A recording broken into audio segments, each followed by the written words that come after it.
premier travail dans le cahier. Yes! C'est le fun d'avoir un cahier.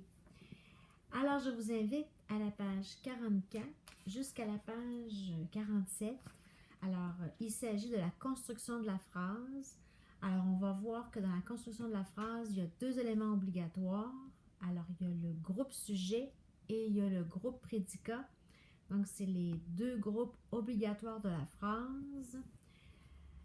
C'est là-dessus qu'on travaille. On voit un peu le complément de phrase, mais on ne l'aborde pas vraiment dans la page 44 à 47.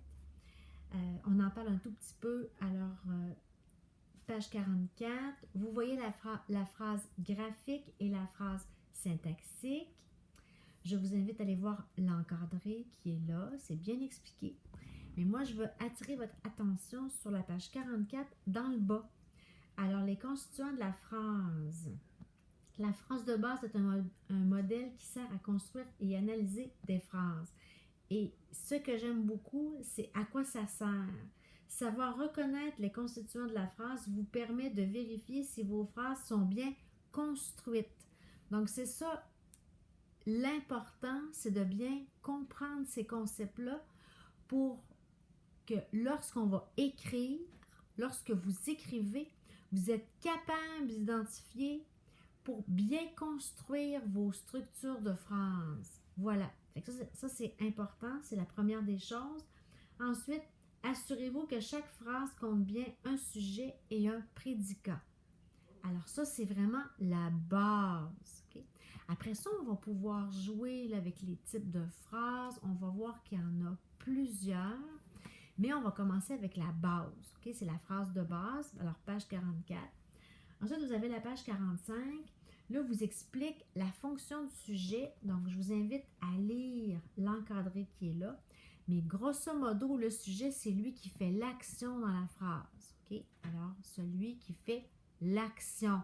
Ce n'est pas nécessairement ce dont on parle. Okay? Mais c'est celui qui fait l'action dans la phrase. C'est ça qu'il faut que vous reteniez. Okay? Donc, l'encadré, c'est vraiment important. Il vous donne des manipulations. Les manipulations dans le bas, alors on peut reconnaître le sujet de la phrase en effectuant une manipulation suivante. On peut encadrer le sujet avec c'est, là vous avez votre sujet, qui, et là vous mettez votre verbe. Fait que là, dans le fond, vous l'encadrez avec le c'est et le qui. Donc c'est le premier petit truc qu'il vous donne. Et ensuite, on peut remplacer le sujet de la phrase par un pronom. Donc, ça aussi, c'est un autre petit truc que vous avez. Puis, si vous voulez aussi si vous voulez bien le repérer, qui est-ce qui avec votre verbe. Okay? Alors, qui est-ce qui mange une pomme? Cette étudiante ou Madame Caron mange une pomme. Qui est-ce qui mange une pomme? Madame Caron. Fait que vous pouvez aussi, si je ne vous donne pas ce petit truc-là, c'est un petit bonus. Donc, vous allez voir dans le fond l'encadré à la page 45. C'est assez bien expliqué. Ensuite, page 46. Là, ils vous disent numéro 1. Soulignez le sujet dans les phrases suivantes.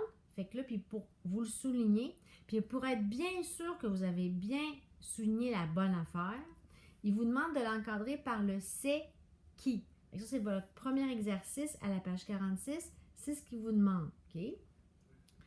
Après ça, à quoi ça sert de reconnaître le sujet comme il faut? Vous permet de bien accorder le verbe. Fait que c'est sûr parce que c'est souvent votre nom puis c'est votre donneur d'accord. Fait que c'est hyper important. Fait que non seulement vous faites des belles structures de phrases, mais ensuite, yes, vous pouvez accorder correctement votre verbe. Fait que c'est une pierre deux coups. Fantastique. Puis ça, c'est votre page 46. À la page 47, là, on est dans le groupe verbal. Fait que là, vous allez me souligner vos verbes qui sont conjugués. Okay? Alors, repérez le sujet de la phrase et le prédicat. Séparez-les par une petite barre oblique. Fait qu'ils vous font un bel exemple. Puis ensuite, où ce que j'aime bien ça, c'est dans le C, un C, donner la sorte GN, pronom, groupe infinitif ou groupe verbal à la fonction et la fonction de chacun des constituants. Fait que dans le fond, vous allez me dire comment il est constitué ce groupe sujet-là. Okay. C'est un groupe du nom, c'est un pronom, c'est un groupe infinitif, ça c'est un verbe qui n'a pas été conjugué. Donc, c'est qui c'est le sujet. Fait que ça, c'est votre numéro 1 à la page 47. 2, complétez la phrase suivante en tenant compte de ce que vous venez d'observer.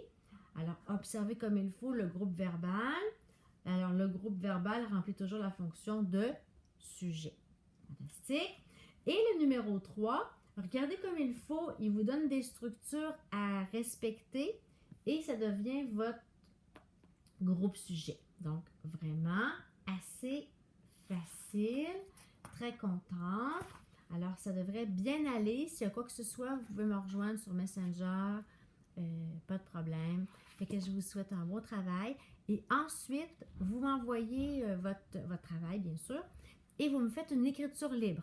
L'écriture libre, c'est bien sûr dans un cahier ou sur votre iPad, mais dans un fichier. Parce que bientôt, mettons après la relâche, on va s'asseoir ensemble, puis je vais vouloir regarder un peu qu'est-ce que vous avez écrit. Je ne lirai pas, c'est personnel, pas de problème, mais je veux m'assurer par contre que vous écrivez vraiment dans le moment d'écriture libre. C'est bon? Fait que bon travail. Fait que c'est 44 à 47 et ensuite de l'écriture libre.